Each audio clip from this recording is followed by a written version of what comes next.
Welcome back to the driveway. Today, out of necessity, we're going to take a look at the Ford AdvanceTrac traction control system. On this Flex, the AdvanceTrac warning has come on and the traction control and ABS light has come on the dash.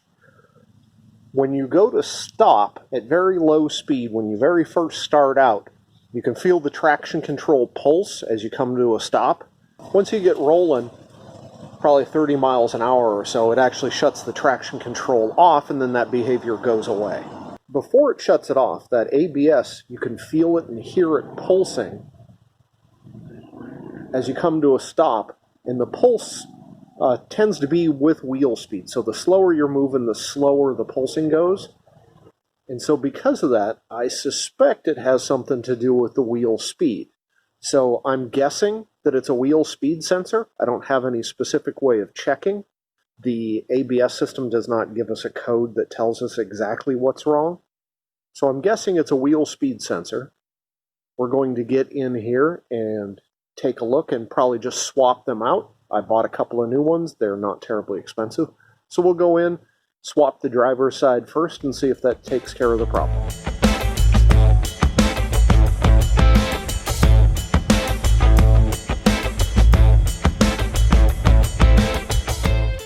Alright, so I got the wheel off. First, let's talk a little bit about how these wheel speed sensors work. Effectively, what it's called is a Hall effect sensor. Really, it's very simple. Imagine this is a magnet. We fix it onto the spindle assembly, and then we have something that's got a bunch of pieces of metal that stick out, and it is attached to the wheel, so this rotates. This is commonly called a tone ring, and it has a whole bunch of fins on it, or a bunch of pieces of metal with gaps in between. And basically, as the wheel comes past this magnet, it induces current here and sends a pulse to the computer. So the faster they're going past, the faster it sees.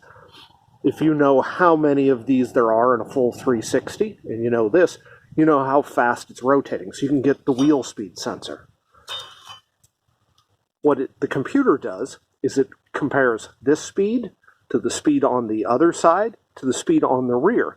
And it knows that if, say, this one is rotating really fast and the rears aren't, then what's happening is this wheel is slipping. Mud, ice, snow, whatever. So it will then use traction control to try to equalize the amount of power that is going to the wheels.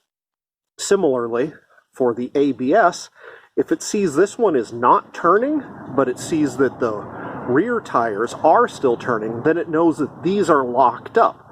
And so what it does is it pulses the anti-lock brake to keep them from completely skidding, and it'll rotate small amounts to help you brake better. So the ABS and the traction control really work off of the same inputs, and it is just a simple Hall effect sensor.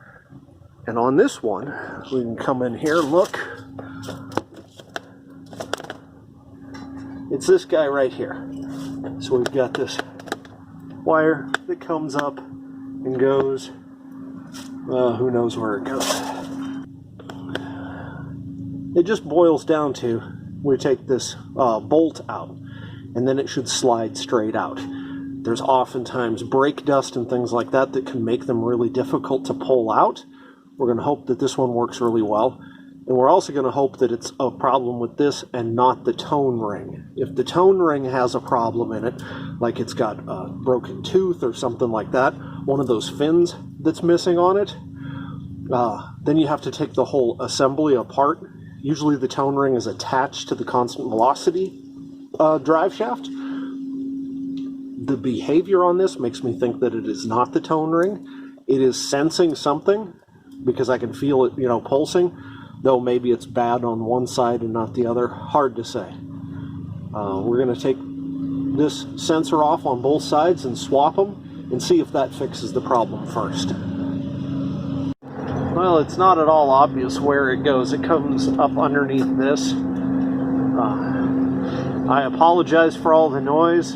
It's middle of fall. The guy across the street's vacuuming leaves, and it's windy, so I don't know how the audio on this is going to be. I'm going to see if I can pull this off, or at least pull it out some so we can look up underneath of it. We have a few screws, metal screws here, that we'll have to remove, but otherwise the rest of them look like they're this type of a connector here. Just to give you an idea what that looks like when removed. So it's got this plastic screw that goes in, and that screw causes these ears to open up, to spread out. So you just unscrew it enough that can get squeezed down, and then sometimes you can just grab onto them and pull them. If not, you can slide something behind it. This little tool here, for example, just get up underneath of it and lever it, and they pop right out. So it looks like we've got about 10 or 12 of those in here, and then those 3 screws toward the front. I'm going to pull all of those out, and then we'll take this inner fender well out so we can take a look.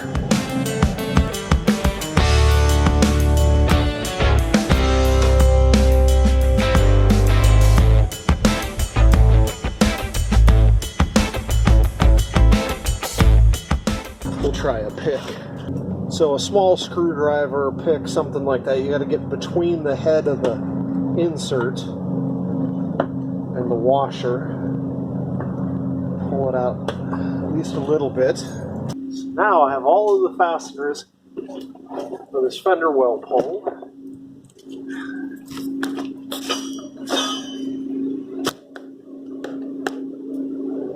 Now we can just take the inner fender well out. The sensor wire comes in behind the strut here. You can see it's attached again here. And then we have a connector over here. So we just have to disconnect it here, remove these 2 fasteners, try to be careful. I think they're zip ties, so we have to figure out some way that we can repair them. I think I may have some of those type of zip tie fasteners anyway, but we'll take a look. It'll probably just slide out of these brackets, and then we've got to take this 1 bolt out down here. So let's see if we can get in there. Again, apologize for the noise. That leaf vac is noisy. All right. Oh, that does not. The challenge here is this spindle assembly is aluminum, and this bolt sure is steel, and so the 2 are dissimilar metals, so they like to corrode. Oh, it's really tight, and I don't want to break that off.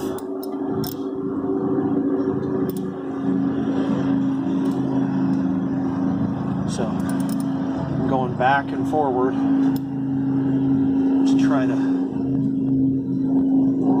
get it to just break some of the rust out. Oh, I can feel this is a really small bolt, and it's going to want to snap off on me. I really don't want to have to drill this out.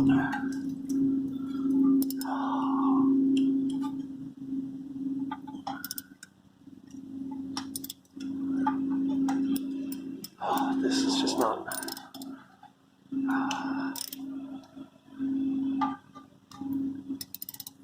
If I get this out without breaking it off, it will be miraculous. And there it goes. Son of a biscuit. So here's the sensor.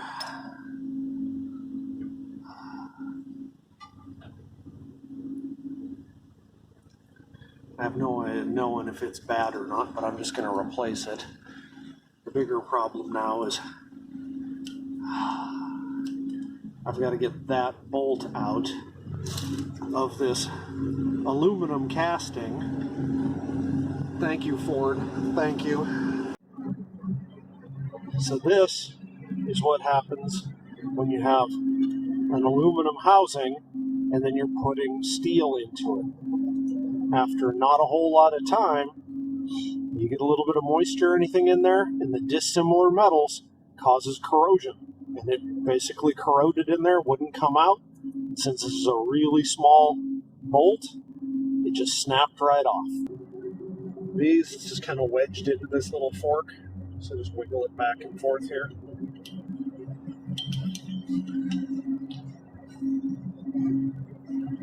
Same thing back in this back one.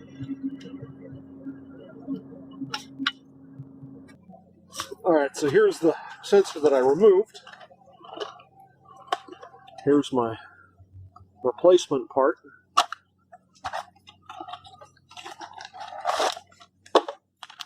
Oh, excellent.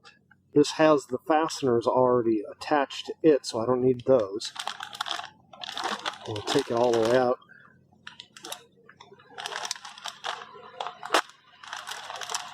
Make sure it's the same length. Same connectors. It looks good. It's way shorter. Let me see. Maybe I have a left and a right.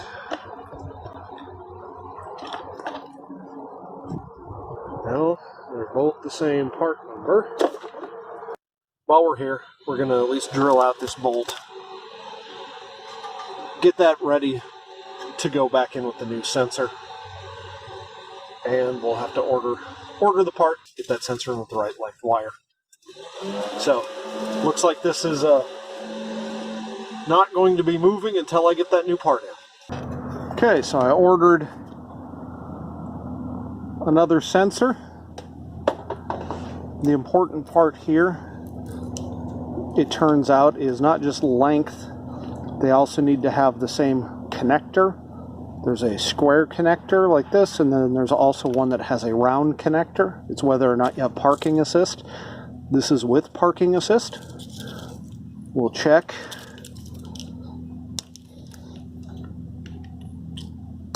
These are at the same spot. These are at the same spot. It's the same length. Okay, so this is a good replacement. So we're going to put this back in. So now that we've fixed this hole with the helicoil, and if you're curious how that's done, there's a separate video on that.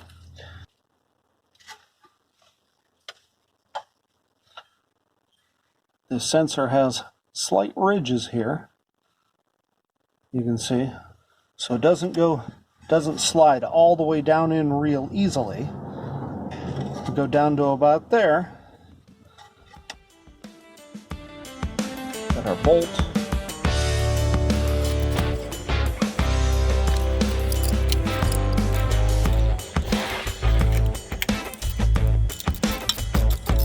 That bolt's going to just push the sensor all the way down in for us.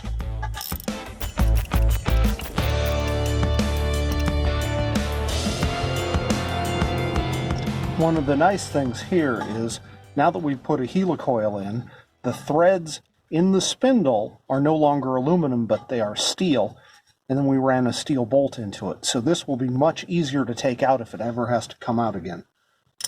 The helicoil might corrode into the spindle, but that's not a downside. In fact, I'd call that a positive. Alright, so now we just need to run the wire. Comes up to this first bracket. Just push it on. The second bracket behind the strut.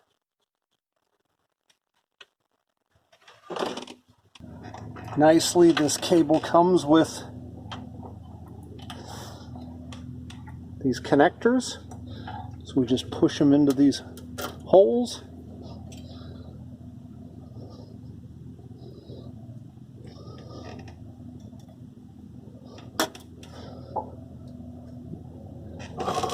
And we just take the end,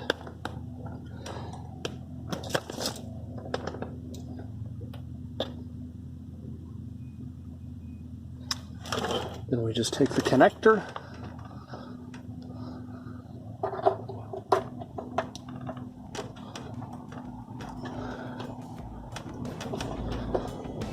plug it in, and now we just replace this fender well.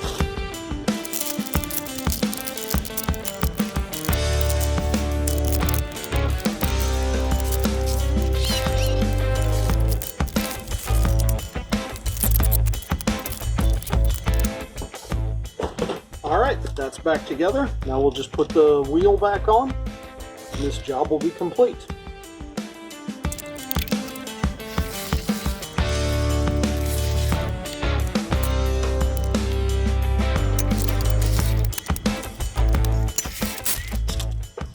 There we go. Wheel speed sensor replaced. Thanks for watching.